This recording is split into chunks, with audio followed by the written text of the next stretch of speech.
Along the Mississippi River's forgotten channels, where steamboat ghosts still call through midnight fog, some frequencies carry voices from the past.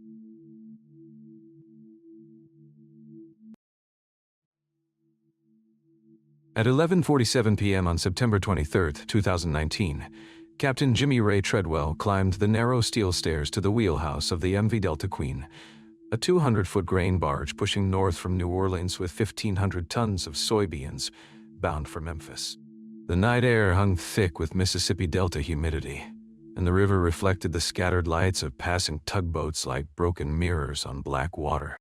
Treadwell, 54 years old with 30 years of commercial piloting experience, settled into the captain's chair and adjusted his headset. His routine was precise.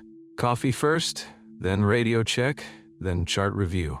The thermos his wife Betty had packed that morning still held heat, steam rising from the ceramic mug as he poured.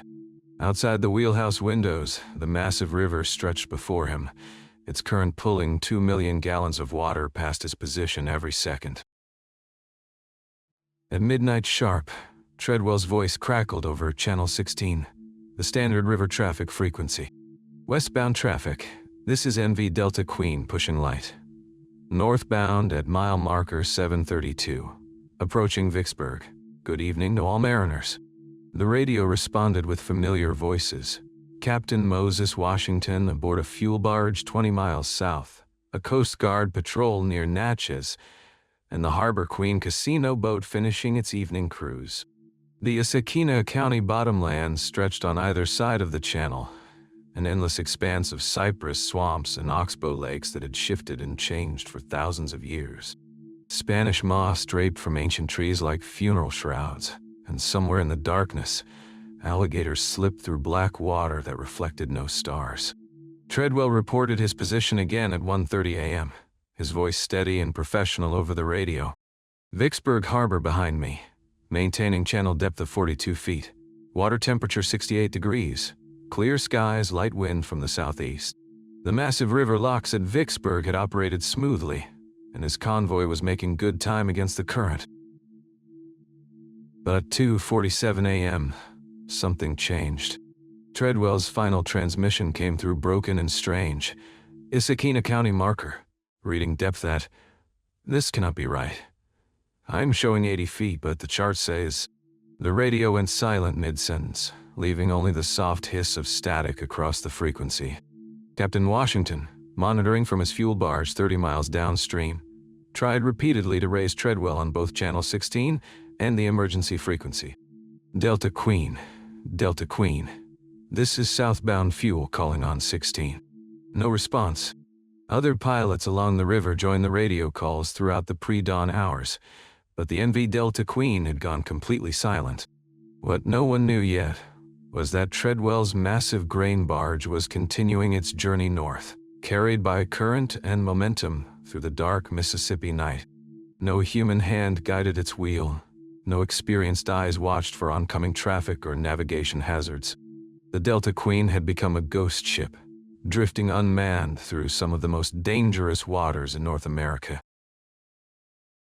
The last entry in Treadwell's logbook, discovered hours later, was written in his careful handwriting. Strange sonar readings continue. Depth shows underwater terrain where maps indicate dry land. Radio interference getting worse. We'll document everything and report to authorities in Memphis. But Jimmy Ray Treadwell would never reach Memphis, and his planned report would never be filed. Dawn came slowly over the Mississippi River on September 24, 2019, painting the water golden orange as mist rose from the surface.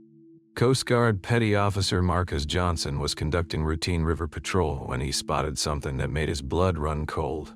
A massive grain barge drifting sideways in the main channel near Mayersville, Mississippi, its engines silent, and Coast Guard Station Vicksburg. This is patrol boat 47321. Johnson radioed at 6:15 a.m. I have eyes on a commercial vessel. Appears to be adrift in the navigation channel at mile marker 685. Requesting immediate assistance and river traffic alert. Johnson maneuvered his patrol boat alongside the massive barge. The MV Delta Queen sat low in the water, heavy with grain, but something was deeply wrong. No crew visible on deck, no response to horn signals or radio calls. The wheelhouse windows were dark, and the entire vessel moved with the lazy drift of the current, rather than the purposeful progress of guided navigation. By 7:30 a.m., a full Coast Guard boarding team had arrived. Chief Warrant Officer David Mills led 3 men up the steel ladder to the main deck of the Delta Queen. Their footsteps echoed hollow on the metal grating as they approached the wheelhouse. Mills tried the door handle, unlocked. The door swung open with a soft creak that seemed to echo across the empty river. Inside, everything appeared normal at first glance. The captain's chair faced forward toward the river. Navigation charts lay spread across the plotting table, marked with penciled course corrections in what appeared to be Treadwell's handwriting. The radio crackled softly with river traffic reports. But the chair was empty, and a ceramic coffee mug sat on the console, still warm to the touch. The coffee was the thing that got to me, Mills would later tell investigators. Still warm, like he'd just stepped away for a minute. But there was nobody on this boat, nobody at all. The Coast Guard team conducted a thorough search of the entire vessel. The Delta Queen measured 200 feet in length with multiple cargo holds, engine rooms, and crew quarters. They checked every compartment, every storage area, every possible hiding place. They found Treadwell's personal effects, his thermos, his logbook, his reading glasses folded neatly beside the radio. They found his jacket hanging on a hook by the door. But they found no trace of Captain Jimmy Ray Treadwell himself. More troubling was what they discovered about the vessel's recent journey. According to the engine logs, the Delta Queen had been running unmanned for approximately 4 hours, drifting and turning with the current. During that time, it had traveled nearly 15 miles down one of the busiest commercial shipping channels in North America. Somehow, miraculously, it had avoided collision with other vessels, bridge supports, or shallow water. By 10:00 a.m., Federal Waterways Inspector Sarah Whitfield arrived by helicopter from the Coast Guard Marine Safety Unit in New Orleans. Whitfield, a 15-year veteran of maritime accident investigations, took command of the scene and established a multi-agency response. The barge was secured to the Mayersville dock, and the river channel was reopened to commercial traffic. In 15 years of waterways investigations, Whitfield told the assembled team, "I have never seen anything like this. Experienced pilots do not just vanish from their wheelhouses during routine navigation. Something happened here, and we need to find out what." The initial evidence was puzzling. No signs of struggle in the wheelhouse. No indication of mechanical failure. The radio equipment was functioning normally, though it had apparently continued transmitting for 37 minutes after Treadwell's last recorded communication. The vessel's emergency equipment remained untouched. Life preservers, emergency radio beacon, and distress signals all in their proper locations. Most mysteriously, the ship's autopilot system had never been engaged. This meant that for 4 hours, the massive barge had somehow navigated the Mississippi River's complex channel system without human guidance or electronic assistance, avoiding numerous hazards that should have caused a catastrophic grounding or collision. As investigators photographed the scene and collected evidence, word of the incident spread quickly through the tight-knit community of river pilots. By noon, boats had gathered near the Mayersville dock, their crews watching in silence as federal agents worked aboard the Delta Queen. These men and women knew the river's dangers intimately, and they knew Jimmy Ray Treadwell's reputation for safety and precision. The question that haunted everyone present was simple but profound. How does an experienced river pilot with 3 decades of service simply vanish from his wheelhouse during routine navigation, leaving behind only a warm cup of coffee and a radio still transmitting into the Mississippi night? Moses Washington had worked the Mississippi River for 43 years before retiring, and in all that time, he had never known a pilot more reliable than Jimmy Ray Treadwell. "That man could read water like scripture," Washington told investigators 2 days after the disappearance, speaking from his front porch in Vicksburg that overlooked the same stretch of river where Treadwell had made his final radio transmission. "See, piloting ain't just about knowing where to go," Washington explained. his weathered hands gesturing toward the water. It is about knowing when something do not feel right, and Jimmy Ray, he had that sense stronger than most. The river pilot community operated like an extended family, bound by shared dangers and mutual dependence. Pilots shared information about changing channel conditions, weather hazards, and equipment problems. They looked out for each other's vessels during long night runs, and they maintained radio contact across hundreds of miles of waterway. For one of their own to simply vanish was not just a tragedy, it was a violation of the natural order that governed life on the river. Betty Treadwell, Jimmy Ray's wife of 28 years, provided investigators with a different perspective on her husband's final months. Speaking from their modest home in Baton Rouge, she revealed that Jimmy Ray had been increasingly troubled by what he called radio interference during his night runs through the Issaquena County bottomlands. He'd come home from trips, talking about strange sounds on the radio, Betty explained. Her voice steady but strained. Said it sounded like voices, but not like any river traffic he'd ever heard. Old-fashioned river talk, he called it, like folks from a different time. She paused, looking out toward the river visible through their kitchen window. I thought maybe it was just atmospheric conditions, you know. Sometimes radio signals bounce funny off the water. But the radio interference was only part of what had been bothering Treadwell. Betty led investigators to her husband's home office, where they discovered a collection of detailed notes and sketches that painted a picture of growing concern. For 3 months before his disappearance, Treadwell had been documenting unusual sonar readings and navigation anomalies along a specific 15-mile stretch of river. He was always careful about his charts, Betty said, pointing to hand-drawn diagrams that covered their dining room table.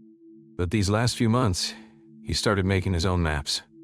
Said the official charts didn't match what his instruments were telling him. The sketches showed depth readings that contradicted published navigation charts, indicating underwater terrain features that should not exist according to recent river surveys. Dr. Elena Martinez, a historian specializing in Mississippi Delta culture at Tulane University, provided crucial context when investigators contacted her about Treadwell's research. Martinez had spent years documenting the folklore and oral traditions of river communities, and she recognized immediately what might have been troubling the veteran pilot.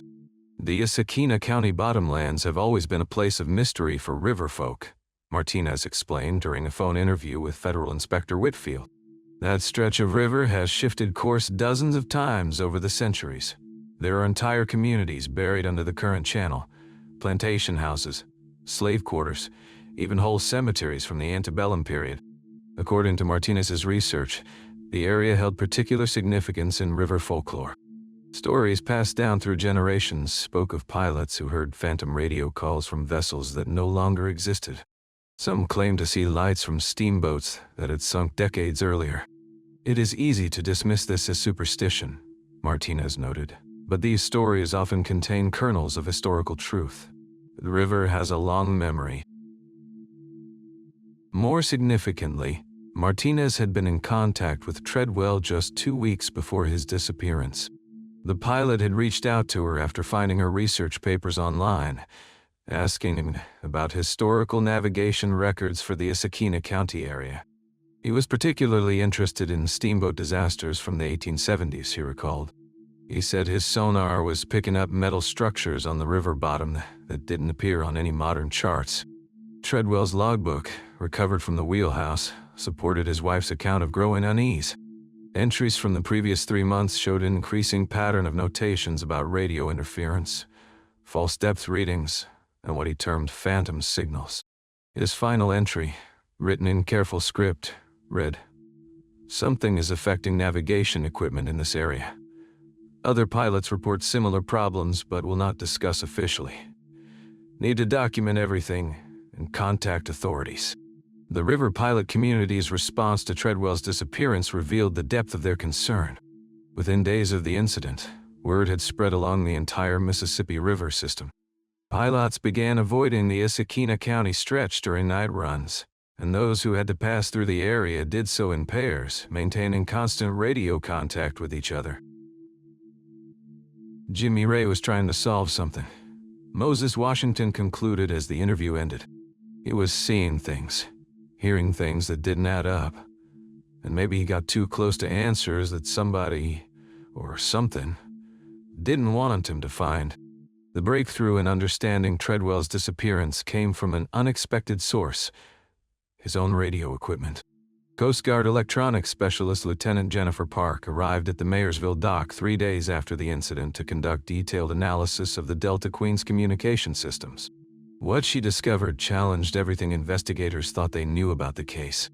The radio was still transmitting when we boarded the vessel, Park reported to Federal Inspector Whitfield. But it was not just carrier signal. There was actual data being broadcast: depth soundings, navigation coordinates, weather reports.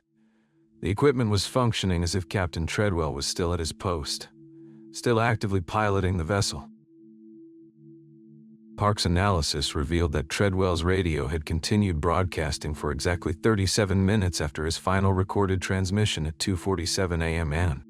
During that time, the system transmitted a steady stream of navigation data that defied logical explanation. The depth soundings indicated underwater terrain at coordinates where official charts showed dry land elevation 20 feet above the river's surface. According to these readings, Park explained, pointing to printouts of the recorded data, the sonar was detecting structures 60 to 80 feet underwater in areas that have never been submerged. Either the equipment malfunctioned catastrophically, or something was interfering with the signal interpretation. The mystery deepened when investigators contacted other river pilots about similar experiences. What they discovered was a pattern of unreported incidents stretching back more than a year. Captain Maria Santos, who regularly ran fuel barges through the area, reluctantly admitted to experiencing radio interference and false sonar readings. Nobody talks about it officially, Santos told investigators during a private interview. But ask any pilot who works the night runs through Issaquena County, and they will tell you the same thing. Equipment acts up. Radio picks up voices that ain't there. Sonar shows bottom features that do not match the charts. Santos described her own encounter just 6 weeks before Treadwell's disappearance. I was southbound around 3 a.m. when my radio started picking up what sounded like old-time river talk. Formal language, you know? Like how pilots used to communicate back in the steamboat days. But there was not any traffic in the area. Coast Guard confirmed I was alone on that stretch of river. Federal Inspector Whitfield began compiling reports from multiple sources, and the pattern that emerged was both consistent and disturbing. Over the past 14 months, at least 8 commercial pilots had experienced significant navigation equipment anomalies while passing through a specific 15-mile section of the Mississippi River between mile markers 670 and 685. The problems always occurred during nighttime hours, typically between midnight and 4 a.m. The symptoms were remarkably similar across different vessels and equipment manufacturers.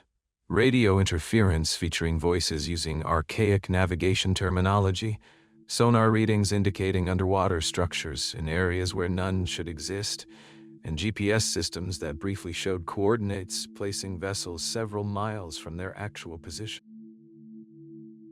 Most significantly, none of these incidents had been officially reported to the Coast Guard or other authorities. Pilots are practical people, explained retired Captain Washington when asked about the silence. Equipment glitches happen. You work around them. But when it starts happening regular-like, in the same place, to the same people, well, that is when you start to wonder. The technical investigation took an even stranger turn when Lieutenant Park analyzed the audio recordings recovered from Treadwell's backup radio system. The Delta Queen was equipped with an emergency recording device that captured all radio transmissions during the final hour before the disappearance. What Park found on those recordings defied easy explanation. At 2:23 a.m., Captain Treadwell's radio received a transmission on the standard navigation frequency, Park reported. But the transmission was not from any vessel registered with the Coast Guard. The speaker used formal 19th century river terminology and referenced navigation markers that have not existed since the 1880s. The voice on the recording was clear and distinct. Northbound traffic, this is Captain Elijah Morrison aboard the steamer Magnolia Belle, requesting passage at Devil's Elbow. Current depth showing 62 feet, water falling steady. Treadwell's response, captured on the same recording, showed his confusion. Unknown vessel calling as Magnolia Belle. This is MV Delta Queen.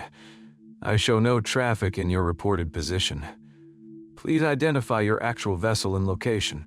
The mysterious voice responded with increasingly urgent transmissions about river conditions that made no sense for modern navigation. References to snag boats and woodyard landings that had not existed for over a century. Most disturbing was the final exchange, recorded just minutes before Treadwell's own transmissions ceased. Captain Treadwell, this is Morrison. You need to follow the old channel. The new cut ain't safe for passage. Dead ahead lies the boneyard, where the river takes its due. Come about to port and follow the cypress markers. Treadwell's voice, tense now. There are no cypress markers here. This is the main navigation channel. Who is this vessel? Identify yourself according to maritime regulations. Then silence. Treadwell's radio went dead, and the mysterious transmissions ended simultaneously. Historical research conducted by Dr. Martinez revealed that a steamboat named Magnolia Belle had indeed operated on the Mississippi River in the 1870s, under the command of Captain Elijah Morrison. The vessel had been lost with all hands in 1878 when it struck a snag and sank in the exact area where Treadwell's radio had picked up the phantom transmissions. The location was now known as Devil's Bend, though most modern pilots knew it simply as mile marker 678. The question that haunted investigators was whether Treadwell had somehow been hearing echoes of the past, or whether something more sinister was using the river's history to lure experienced pilots into danger. 3 weeks into the investigation, Federal Waterways Inspector Sarah Whitfield found herself in the basement archives of the Mississippi Department of Archives and History in Jackson, searching through water-stained maps and river charts dating back to the 1800s. What she discovered would fundamentally change how investigators viewed the Treadwell case. The Mississippi River, she learned, was not a fixed entity. Dr. Rebecca Lawson, a river geomorphologist at Mississippi State University, explained the phenomenon during a consultation meeting. The Mississippi is what we call a meandering river, Dr. Lawson said, spreading century-old surveys across the conference table. It shifts course naturally over time, abandoning old channels and cutting new ones. What is underwater today might have been dry land 50 years ago, and vice versa. The maps told a remarkable story. The stretch of river where Treadwell disappeared had undergone dramatic changes since the Civil War. An 1863 Confederate river chart showed the main channel running nearly a mile east of its current position. The old channel, now filled with silt and vegetation, had once been the primary shipping route for cotton barges heading south to New Orleans. But more intriguing was what lay buried beneath the current river bottom. Historical records indicated that in 1874, a catastrophic flood had rapidly carved the modern channel, burying an entire riverside community called Riverside Landing. The town had boasted a steamboat wharf, a cotton warehouse, and nearly 24 homes. All of it now lay somewhere beneath 40 feet of Mississippi River water. Environmental scientist Dr. Marcus Webb from the University of Mississippi provided another crucial piece of the puzzle. Recent flooding in the spring of 2019 had been the highest in 30 years, reaching levels not seen since 1993. When you get flooding of this magnitude, Dr. Webb explained, it can expose structures and features that have been buried for decades. The water scours away sediment, revealing what is underneath. This revelation sent Whitfield back to Moses, Washington, the retired river pilot who had worked these waters for over 40 years. When she mentioned Riverside Landing, Washington's weathered face grew thoughtful. My granddaddy used to tell stories about that place, he said, settling into his chair on the porch of his Vicksburg home. Said the old-timers called this stretch of river the Ghost Channel. Claimed you could still see the outline of the old waterway when the light hit it just right at dawn. Washington went on to describe something he'd never mentioned in his previous interview. Jimmy Ray was not the first pilot to report strange things in that area. Back in the 80s, there was Captain Earl Fontenot. He swore he could hear church bells ringing from underwater when he passed through there on quiet nights. Thought folks would think he was crazy, so he kept it to himself. But I have heard other pilots mention it over the years. The historical research took on new urgency when Dr. Elena Martinez, the Delta Blues historian, made a startling discovery. In the archives of the Issaquena County Historical Society, she found a newspaper clipping from 1947 describing the disappearance of steamboat pilot Claude Thibodeau. According to the article in the Vicksburg Evening Post, Thibodeau had vanished from the wheelhouse of the riverboat Mississippi Belle while navigating the same stretch of river where Treadwell disappeared. The boat had been found drifting unmanned near Mayersville, its whistle still blowing. Even more remarkable, Martinez uncovered a ship's log from 1871 detailing a similar incident. Captain Josiah Reed of the steamer Magnolia Star had disappeared during a night passage, leaving behind only his pipe and a logbook entry describing impossible soundings from dry ground. As Martinez delved deeper into the archives, a pattern emerged that sent chills through the investigation team.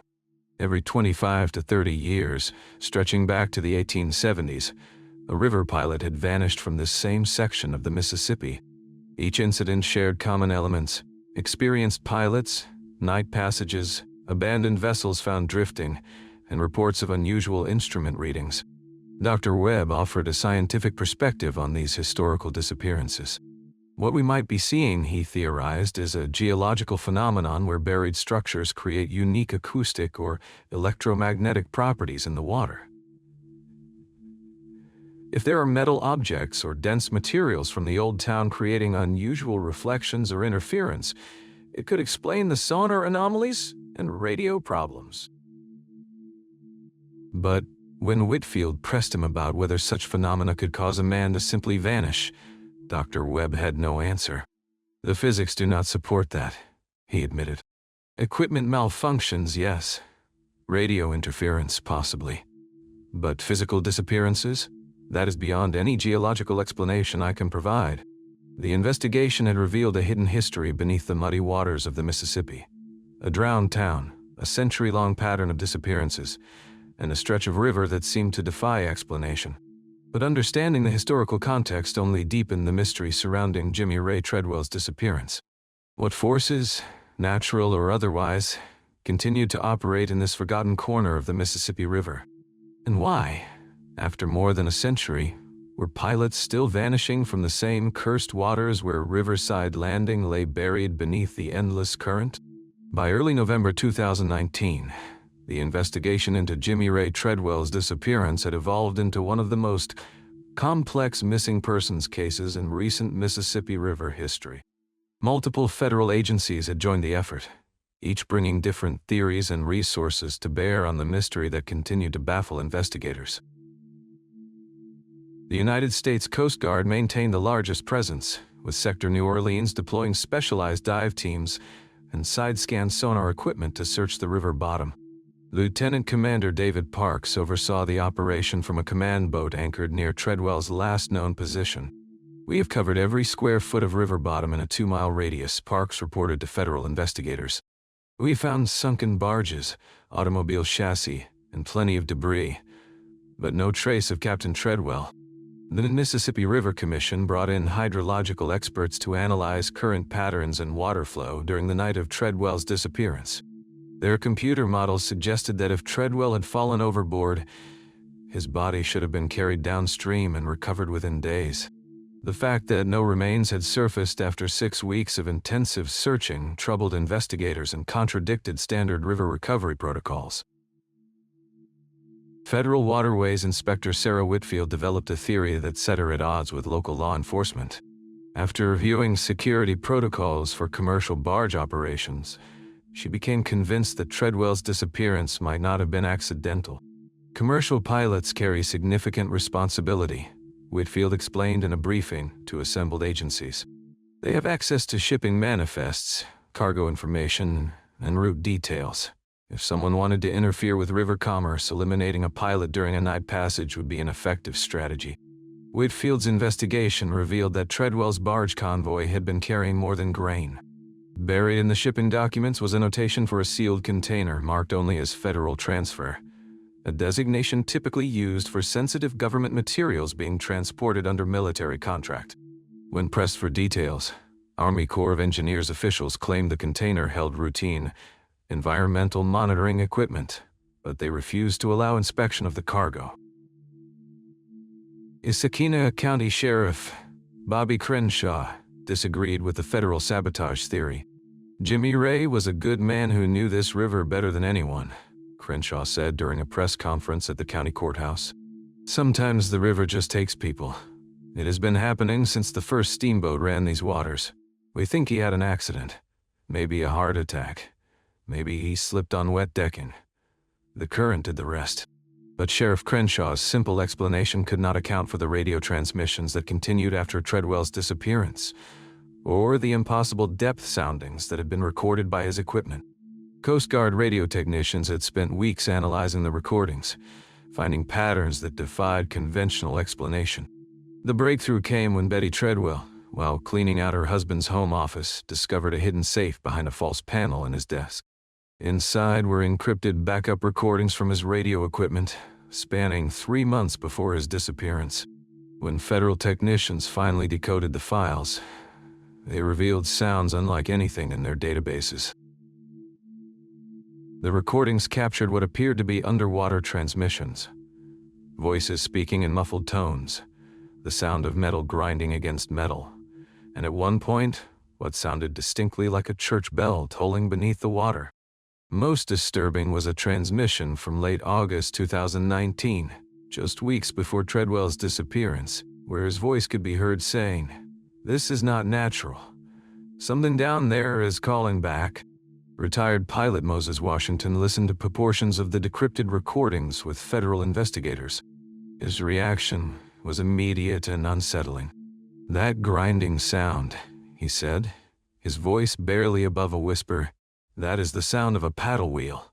I have heard it before, real faint-like, on foggy nights when the river gets still.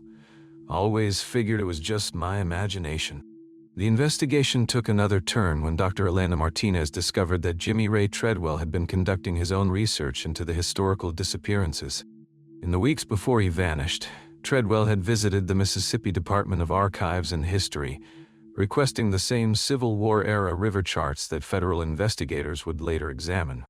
He had also contacted maritime archaeologists at Louisiana State University, inquiring about techniques for locating sunken vessels. Most significantly, Treadwell had scheduled a meeting with Army Corps of Engineers officials for September 24th, the morning after his disappearance, to discuss safety concerns regarding navigation anomalies in the Issaquena County river sector. The meeting request, found among his personal papers, included a detailed list of sonar readings and radio interference incidents spanning 6 months. Betty Treadwell revealed another crucial detail to investigators. Jimmy had been having nightmares for weeks before he disappeared, she told Federal Inspector Whitfield during a private interview. He kept dreaming about drowning, but not in the river.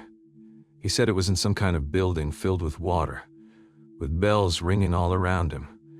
He was scared, and Jimmy Ray Treadwell was not scared of anything. As autumn deepened, the massive multi-agency investigation began to wind down. The official Coast Guard report would eventually classify Treadwell as lost overboard, the most common cause of commercial pilot fatalities. But federal investigators privately acknowledged that too many questions remained unanswered. Why had Treadwell encrypted his radio recordings? What had he planned to report to federal authorities?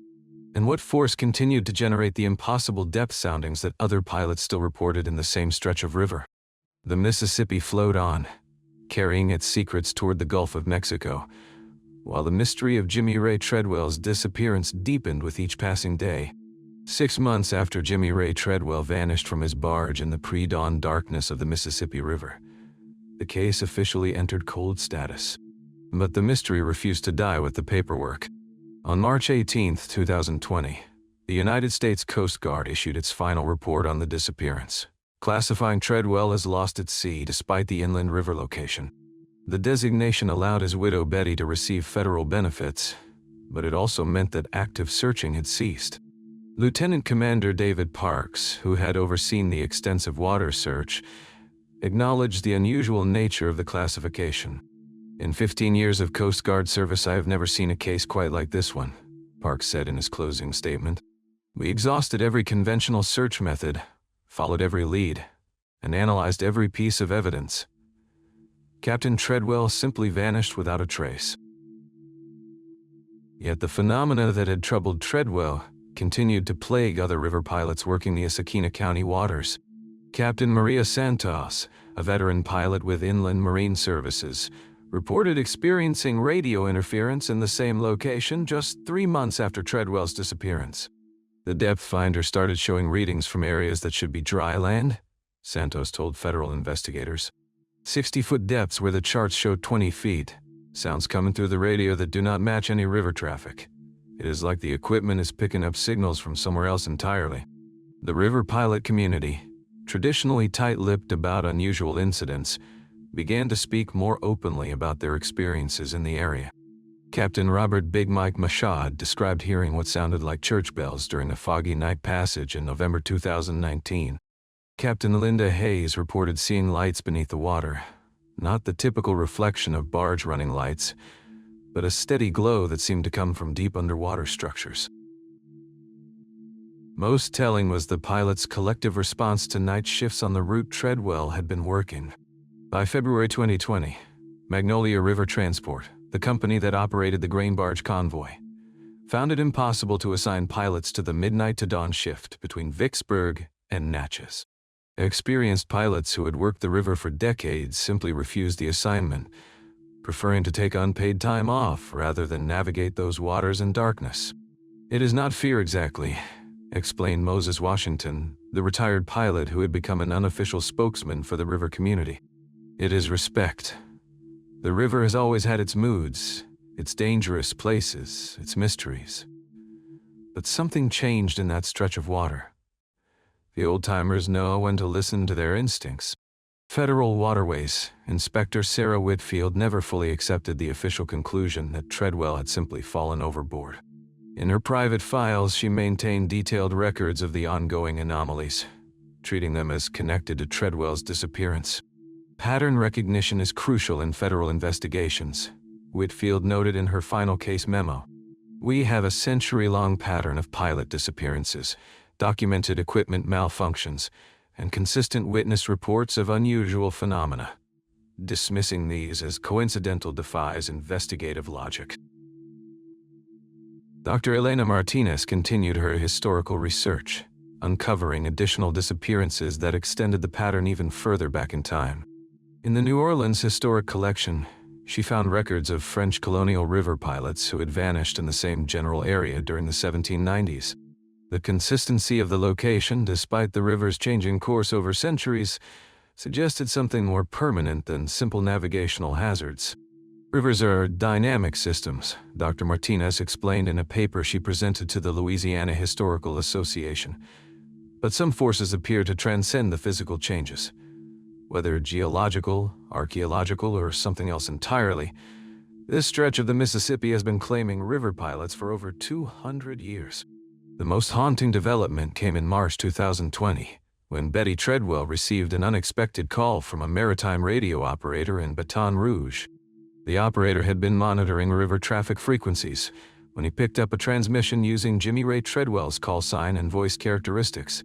The message was brief and partially garbled, but the operator was certain he heard Treadwell's distinctive voice saying, "Position report, 40 feet down. Can see the lights of the old landing." Coast Guard technicians analyzed the recording and concluded it was likely radio interference or atmospheric anomaly, noting that the voice quality was consistent with underwater transmission, something impossible for a living person. But Betty Treadwell, who had been married to the pilot for 28 years, remained convinced she had heard her husband's voice. Today, the Mississippi River continues its eternal journey toward the Gulf of Mexico, carrying grain barges, petroleum products, and the dreams of river communities along its banks. Commercial traffic flows through the Issaquena County waters daily, but always under daylight hours. The midnight shift remains unstaffed, a testament to the pilots' collective memory and respect for forces they cannot understand. The official files on Jimmy Ray Treadwell's disappearance gathered dust in federal archives, but the questions remain as active as the current itself. What lies beneath the muddy waters where Riverside Landing once stood? What continues to generate impossible depth soundings from buried ground? And somewhere in the depths of the Mississippi, Does the voice of a missing river pilot still call out position reports from a place that should not exist? The river keeps its secrets, flowing endlessly toward the sea, while the mystery of the midnight frequency continues to echo across the dark waters of the Mississippi Delta. If this case stays with you, you're not alone. Here at Unresolved America, we cover cases like this every single day. Stories that deserve to be remembered, questions that refuse to fade. If you want to keep these investigations alive, hit that subscribe button and turn on notifications so you never miss a case. Drop a like if this story moved you, and leave a comment telling us which detail haunts you most. Until tomorrow, stay curious, stay vigilant, and never stop asking questions.